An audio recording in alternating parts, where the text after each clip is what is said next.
Mən Mehman Xəlilov 1973-cü ildə Zərdab rayonunun Şəftəhal kəndində anadan olmuşam.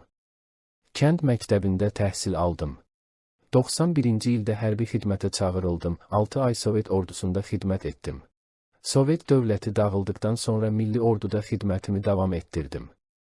701 sayılı hərbi hissənin avtomatçısı olaraq Qarabağda, Ağdərə, Laçın, Ağdam və Kəlbəcər rayonlarında torpaqlarımızın azadlığı uğrunda döyüşdüm. Daşaltı əməliyyatında Laçın rayonunun Hoçaz dağının alınması uğrunda gedən döyüşlərdə iştirak etdim. Dağın alınması uğrunda gedən döyüşlərdə ayağımdan yaralandım.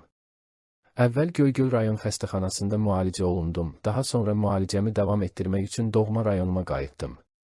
Müalicə olunduqdan sonra yenidən cəbhəyə qayıtdım, Kəlbəcər rayonunda düşmənə qarşı döyüşdüm. Mənə çavuş rütbəsi verildi və 25 nəfərdən ibarət bölüyə komandir təyin edildim. Kəlbəcər rayonu işğal edildikdən sonra Murov dağını itirmək təhlükəsi qarşısında qaldıq. Ordumuz əməliyyatlara başladı və erməniləri geri çəkilməyə məcbur etdik. Geri çəkilən düşmən yolları dağıdır və minalayırdılar. Mənim rəhbərlik etdiyim bölük öndə gedir və yolları minadan təmizləyirdik.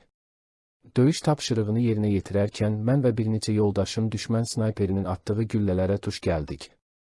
94-cü ilin aprel ayında mən də torpaqlarımızın azadlığı uğrunda şəhidlik zirvəsinə ucaldım.